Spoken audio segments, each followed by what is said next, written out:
Hello అందరికీ, welcome to our YouTube channel Pavaneha. I think already అందరూ తమ్నెల్లో చూసే ఉంటారు. ఈరోజు నా బర్త్డే. ఈరోజు పొద్దున్నే లేచి పూజ అయితే కంప్లీట్ చేసేసాను. అండ్ నెక్స్ట్ మా హస్బెండ్ ఎంతగానో వెయిట్ చేస్తున్నాము. అంటే గుడికి వెళ్ళకుండా ఎలా ఉంటారు? మేమైతే మా దగ్గరలో ఉన్న టెంపుల్కి స్టార్ట్ అయితే అయిపోయాం.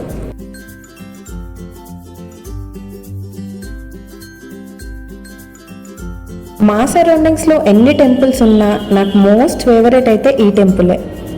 ఇదే శ్రీ వెంకటేశ్వర స్వామి టెంపుల్. మేము వీక్ డేస్లో వెళ్ళాం కాబట్టి చాలా ఫ్రీ ఉంది. అదే వీకెండ్స్లో అయితే చాలా రష్ ఉంటుంది టెంపుల్. ఇక్కడైతే మేము కాళ్ళు కడిగేసుకొని దర్శనానికి అయితే వెళ్ళిపోతున్నాం. ఈ టెంపుల్లో అయితే ముగ్గురు దేవుళ్ళు కొలువై ఉంటారు. ఫస్ట్ వచ్చేసి Venkateswara Swamy temple, second Anjaneya Swamy temple and third Shivayya temple. ఇక్కడ ఫోన్ అలో లేదు కాబట్టి నేను దర్శనం వీడియో అయితే తీయలేకపోయాను. ఇక్కడ ఈ రాధాకృష్ణుల విగ్రహం చూడండి ఎంత బాగుందో. పాలరాయితో చాలా బాగా చేశారు కదా. ఫెస్టివల్స్ టైంలో అయితే ఈ గుడిని చాలా బాగా అలంకరిస్తారు. మాకు దర్శనం కావడానికే 1 to 2 hours పడుతుంది. ఇఫ్ ఇన్ కేస్ మీరెవరైనా చందానగర్ దగ్గరలో ఉంటే తప్పకుండా ఈ గుడిని విజిట్ చేయండి. ట్రస్ట్ మీ, చాలా పీస్ఫుల్గా ఉంటుంది ఈ టెంపుల్.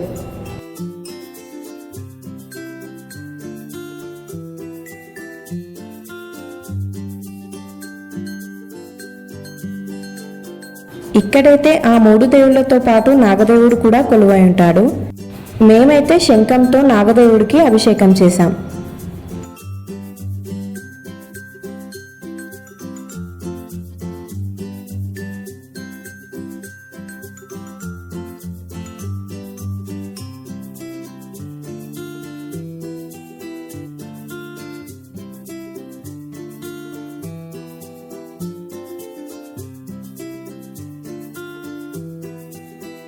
ఇక్కడ చూడండి గోపురం ఆర్కిటెక్చర్ ఎంత బాగుందో.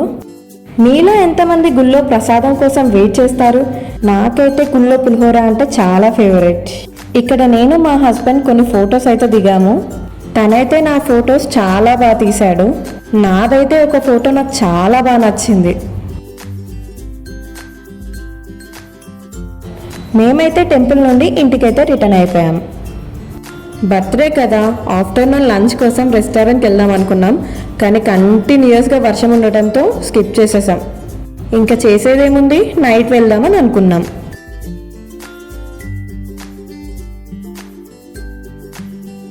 తీరా నైట్ చూస్తే నైట్ కూడా వర్షం పడుతూనే ఉంది. ఈవినింగ్ 6 నుంచి వెయిట్ చేస్తున్నాం, ఎప్పుడు తగ్గుతుందా, ఎప్పుడు వెళ్దామా అని. కానీ అదైతే తగ్గట్లేదు. ఇక ఏదైతే అదైందని రెస్టారెంట్కి స్టార్ట్ అయిపోయాం.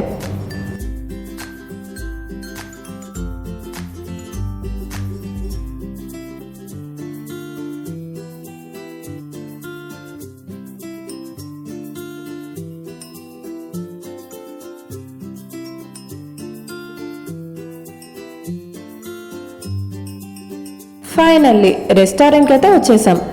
హైదరాబాద్ ట్రాఫిక్తో అయితే తట్టుకోలేము అసలు. క్రాస్ కావడానికి కూడా ఛాన్స్ ఇస్తలేరు ఎవరు. మేము వెళ్ళిన రెస్టారెంట్ పేరైతే ద ఫుడ్ ప్లానెట్ రెస్టారెంట్. మేమైతే రెస్టారెంట్ లోపలికి ఎంటర్ అయిపోయాం. ఇక్కడ రెస్టారెంట్తో పాటు బేకరీ అండ్ మండీ కూడా అవైలబుల్గా ఉంది.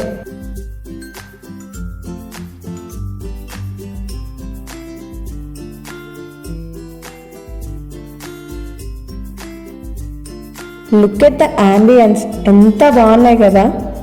మా హస్బెండ్ అయితే ఆల్రెడీ ఒకసారి వచ్చారు. నేనైతే ఇదే ఫస్ట్ టైం రావడం. నాకైతే అంబియన్స్ చాలా బాగా నచ్చాయి. ఇక ఫుడ్ ఏం ఆర్డర్ ఇవ్వాలా అని ఆలోచిస్తున్నాం.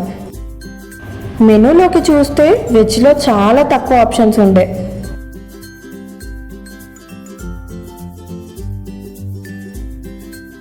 నాకు మష్రూమ్ బిర్యానీ అంటే చాలా ఇష్టం, కానీ అది ఇక్కడ అవైలబుల్గా లేదు. ఇక చేసేది ఏమీ లేక పన్నీర్ బిర్యానీ ఆర్డర్ ఇచ్చేసాం.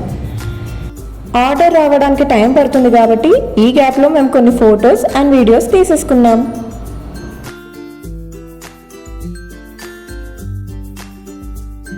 ఇక్కడ బ్యాక్గ్రౌండ్లో వ్యూ చూసారా ఎంత బాగుందో.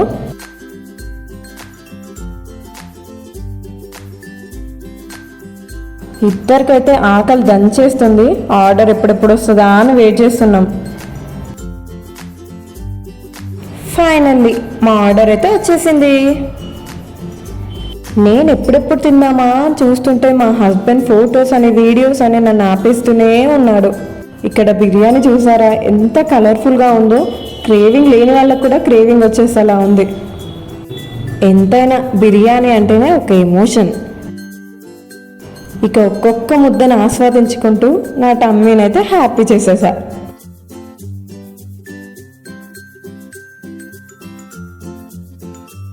బిర్యానీ ఒక్కటే ఉంటే సరిపోతా, దాంతోపాటు ఏదో ఒక కూల్ డ్రింక్ ఉండాలి కదా. ఎంతైనా biryani and Thums Up best combination. మీలో ఎంతమందికి ఈ సోమ్ టిష్యూలో తీసుకునే అలవాటు ఉంది? సారీ తీసుకోవడం కాదు, తస్కరించుట. మేము యాక్చువల్లీ బిర్యానీతో పాటు ఇంకేదైనా కూడా ఆర్డర్ చేసుకుందాం అనుకున్నాం, కానీ బిర్యానీ క్వాంటిటీ వచ్చింది చాలా ఎక్కువ వచ్చింది. అసలు ఇద్దరికి ఫుల్గా సరిపోయింది. ఇక్కడ బిల్ చూసైతే మా హస్బెండ్ చాలా షాక్ అయ్యారు. చాలా రీజనబుల్ బడ్జెట్లో వచ్చింది మాకైతే ఇది.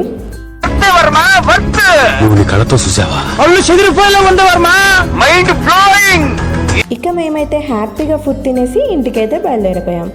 బయటికి వచ్చి చూస్తే మళ్ళీ వర్షమే ఉంది. మీలో ఎంతమందికి ఇలా వర్షం పడుతుంటే హస్బెండ్తో బైక్ మీద వెళ్ళాలనే డ్రీమ్ ఉంటుంది? నాకైతే ఈ రోజుతో ఆ డ్రీమ్. ఎంతమందికి నా బర్త్డే వ్లాగ్ నచ్చిందో కామెంట్ చేయండి. And please don't forget to like, share and subscribe to our YouTube channel Pavaneha. Bye అందరికీ.